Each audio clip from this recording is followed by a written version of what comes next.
no começo, atendendo os meus pacientes, eu tive um caso de uma adolescente que eu estava atendendo e ela relatava sempre uma dor no peito muito forte. Então ela sentia aquela dor, jovem, acho que 14 anos, isso em 2000 e... Não vou falar, não, porque essas coisas assim de ano, quando faz tempo a gente não fala, mas faz tempo, faz um tempinho já. E atendendo ela alguns meses e nós, com a terapia, com a psicanálise, com a psicologia, com várias linhas da psicologia, né? Porque eu gosto sempre de falar para as pessoas o seguinte: às vezes as pessoas elas não entendem o quanto a psicologia ela varia de abordagem para abordagem. Uhum. Então eu pego muito paciente que fala assim: ah, mas eu passei no psicólogo e eu fiquei 2 anos, e o psicólogo só falava do meu pai, da minha mãe, não aconteceu nada. Aí você pega outros, ai, poxa, mas eu tava no psicólogo, e eu pensei que o psicólogo ficava me dando exercício para fazer em casa, você tem que fazer isso, tem que fazer aquilo. Então, não gostei, eu saí. Então, acho que é uma coisa que a gente precisa sempre deixar muito claro quando a gente fala da psicologia. Existem várias linhas de atuação. Então, você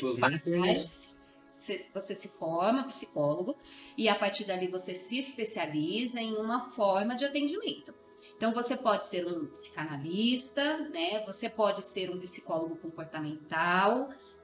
Terapia cognitiva. Isso, você vai escolher uma abordagem, você vai atender o seu paciente. Por quê? Porque você vai se especializar naquela abordagem. Uhum. Né? Você vai fazer uma pós, você vai fazer cursos, você vai entender como é que funciona aquele tipo de atendimento. Então, o importante é, quando você vai buscar um psicólogo, o que você precisa entender? Primeiro, qual é a linha, qual é a abordagem que esse psicólogo vai trabalhar com você para que você saiba e descubra se aquilo é o que você quer. Porque às vezes você não vai ter um resultado porque a terapia que você está sendo atendido, né, o método, é adequado para você, ele não é aquilo que você...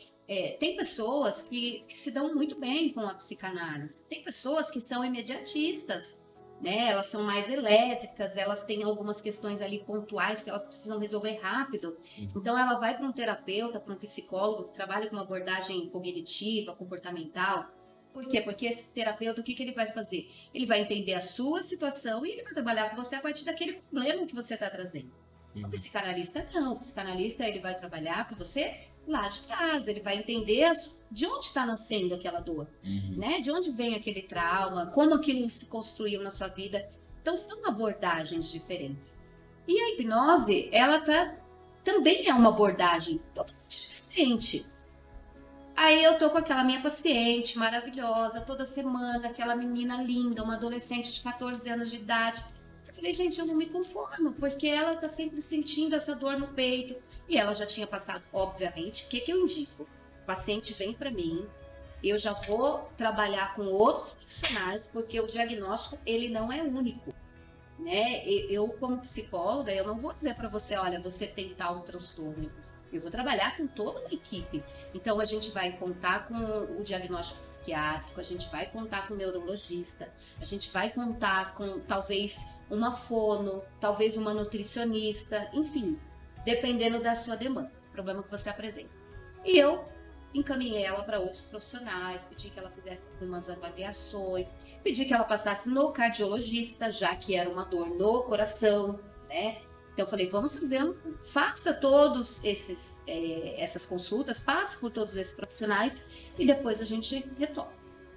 E ela fez tudo linda. A menina não tinha problema nenhum. Todos os diagnósticos, olha, ela não tem problema, ela não tem nada. Eu falei, e essa dor no coração? E eu fui fazer, por curiosidade, um curso de hipnose clínica. Então eu viajei, passei 3 dias fora fazendo esse curso. Um curso bem intensivo, de manhã até de noite. E lá eu aprendi uma técnica de ressignificação, né? Falei, eu vou testar com essa paciente. E eu cheguei, chamei os pais dela, obviamente, peguei toda a autorização necessária. Dentro da hipnose. Dentro da hipnose. E aí eu falei, vou aplicar, né? Então eu conversei com a mãe, falei, olha, você autoriza, que é menor de idade, a gente vai trabalhar com a técnica da hipnose. Enfim, nossa, doutora, fique à vontade, eu preciso que minha filha fique bem, porque ela fica com essa dor e ela fica angustiada e ela chora e eu não sei mais como ajudá-la. Gente, eu fiz 2 sessões com a menina. A menina não tinha mais dor, a menina saiu da terapia, teve alta, ficou muito bem, até hoje eu acompanho ela, sempre estou perguntando, sempre mando uma mensagem, como é que tá tudo bem, não tem mais nenhuma queixa. E eu encaminhei ela, depois disso, para psicanálise, ela e a família. Eu falei, olha, então nós fizemos aqui a intervenção com o problema que ela estava apontando, agora eu compreendo que é muito interessante que ela continue no processo terapêutico, mas que ela vá para um outro terapeuta, encaminhe ela para uma colega com a qual ela está até hoje.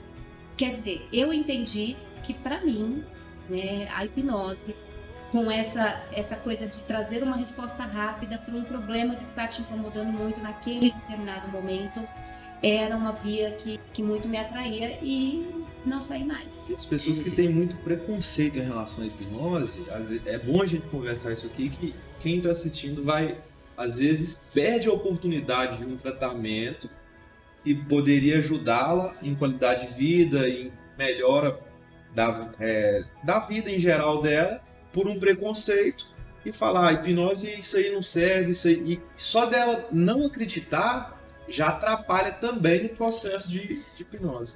Eu quero falar disso, mas antes fiquei curioso. É que você falou que melhorou, né, essa dor dela com a ressignificação.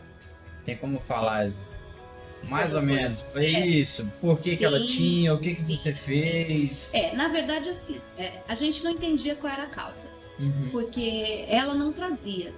Né? Então, nos relatos dela não trazia, eu entrevistei a mãe, o pai, a irmã, ninguém me dizia nada que pudesse dar um sentido para aquela dor, aquele aperto.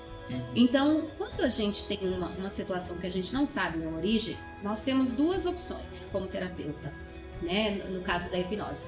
Eu posso propor para você tirar aquela situação, né? Então, por exemplo, eu tenho medo de avião, entrar num avião. Eu não sei por que eu tenho medo.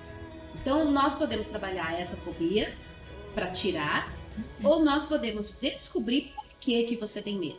E tirar a fonte. O que aconteceu. Então, eu vou descobrir o que aconteceu e depois eu vou tratar. Ótimo. Às vezes o paciente escolhe saber a causa e às vezes o paciente não quer saber a causa, porque para ele não é uma questão, não é um problema. E demora mais, né? Demora mais, porque aí você tem que fazer todo um processo de regressão para entender o que aconteceu com aquela pessoa que gerou aquele medo, que gerou aquele trauma. No caso dessa paciente, eu teria que entender por que ela sentia aquela dor. E eu, conversando ali com a mãe dela e com ela, a gente resolveu não buscar a fonte. Porque para eles, para os familiares, não existia um motivo. Depois eu descobri o motivo, mas eu descobri, assim, num bate-papo informal, né, assim, conversando com o pai dela, quando ela começou o outro atendimento, o pai falou, até teve um dia que ela arrumou um namoradinho, e aquele namoradinho, ela escondeu de mim, e eu confio muito nela, então eu falei para ela, perdi a confiança em você, e proibi ela de falar com ele, tirei o celular dela uma semana, e disse para ela que aquilo que ela fez comigo, doutora, foi pior do que se ela tivesse me batido, me agredido ou me falado alguma coisa ruim. Quer dizer, a menina tinha o pai, ainda tem o pai como o herói, né, como meu pai, e de repente meu pai vira para mim e fala para mim assim, você me decepcionou muito. Obviamente o coração, que é onde ela tem ali é onde ela diria que estão as emoções dela, começou a doer, porque ela sentiu no pai, o pai transmitiu para ela que estava decepcionado com ela, e ela não deu conta. A menina tinha o quê? 12 anos. Como é que uma criança de 12 anos às vezes a forma de falar, né? A decepção tudo bem, mas às vezes a forma de falar foi tão impactante, né? E os pais, eles têm que trazer essa responsabilidade, né? Tomar muito cuidado com a palavra que vai... Sim, porque ele causou na menina um trauma. Então a menina ficou com aquilo. Depois disso, pouco tempo depois, ela começou. Então sempre que ela ficava angustiada ou sempre que ela se interessava, olha que interessante, sempre que ela se interessava por alguém, ela estava numa fase de adolescência. Então, se um menino da escola chamasse a atenção dela, Ela sentiu. mesmo que ela não falasse Despertar a pra decepção ninguém, do pai, ela já ia lembrar da dor o que... peito dói. Aí ela sentia falta de ar, ela sentia aquela dor no peito e ela não tinha nenhum problema, né? O médico não ia detectar isso, obviamente. Então, essa era a grande demanda dela. Mas os pais, não aconteceu nada, então não precisa saber o que aconteceu, a gente só precisa que não sinta mais isso. Legal, então vamos lá. Então, qual a técnica que nós aplicamos? Ela tinha uma dor que ela não sabia explicar, que ela não sabia de onde vinha e que não tinha forma, né? A dor não tem forma, não tem cor, não tem cheiro, não tem nada. O que nós fizemos? Então, nós colocamos a paciente num estado de transe muito leve, muito consciente ali, né? Onde ela se comunicava normalmente, a pessoa estava um pouco mais relaxada. E nesse estado de relaxamento, então ela foi levada a dar uma forma para essa dor. Então, fulana, a dor que você sente, se ela tivesse uma cor, que cor ela teria? X. Se ela tivesse uma forma, ela seria o quê? E ela, se eu não me engano, ela colocou uma pedra, que seria uma grande rocha, uma grande pedra. Então, a forma de uma grande pedra. E se ela tivesse cor, que cor ela teria? Ela teria cor laranja, como fogo. Fogo.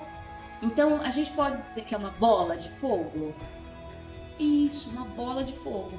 E cheiro? Que cheiro ela teria? Ela teria o cheiro tal. Então, aquela dor, aquele sentimento que ela tinha, ele passa a ter cor, forma, Visualização. ele faz sentido na mente dela. Então, ela tinha ali uma bola de fogo que tinha um cheiro. Uhum. A partir daí, o processo terapêutico, ele fica, com a hipnose, Fácil. ele fica muito mais fácil. Porque o que eu tenho que tirar da mente daquela menina? Aquela bola de fogo. E aí, a gente entrou, então, em todo um processo de, através daquele estado de transe, busque uma pessoa que pode te ajudar a apagar essa bola de fogo. E foi muito interessante porque ela trouxe um ente querido, né, que era uma pessoa em quem ela tinha muita confiança, ela tinha um vínculo muito forte com essa pessoa, né, um avô, e ela, assim, de imediato, meu avô. Então foi muito bacana, porque no momento que ela traz o avô para ajudá-la a tirar algo dela que ela já sabe o que é, então a gente começa a ter um resultado muito mais próximo de visualizar. E então ela tem cheiro, ela tem forma, ela tem tudo e ela tem alguém que pode ajudar. Uhum. Então naquele momento a gente começa a construir, dar um novo sentido para aquela dor. Então vamos construir? Vamos. O que a gente vai construir? Então agora a gente precisa apagar esse fogo. Porque não pode, né? Eu não posso ter isso dentro de mim. E aí nós começamos a construir então um balde cheio de água, cheio de gelo, só que o balde era pesado. Ela não conseguia sozinha. Como que ela vai apagar o fogo, né? Aquela bola tão grande, com um balde, mesmo que ela tenha água suficiente, se ela não consegue carregar aquela água? E entra a figura do avô. Então o avô junto com ela, pegando o balde, jogando, e ela podendo visualizar, sentir aquele cheiro, quando a fumaça, né? Quando o fogo apaga. Então ela conseguia descrever. Ali no transe ela ia descrevendo o cheiro que ela estava sentindo, daquela fumaça, daquele fogo apagando, e ela tá vendo o fogo apagando, e simplesmente a dor. Nossa, legal. Então, quer dizer, ela não tem mais a dor. Por quê? Porque a dor não era real.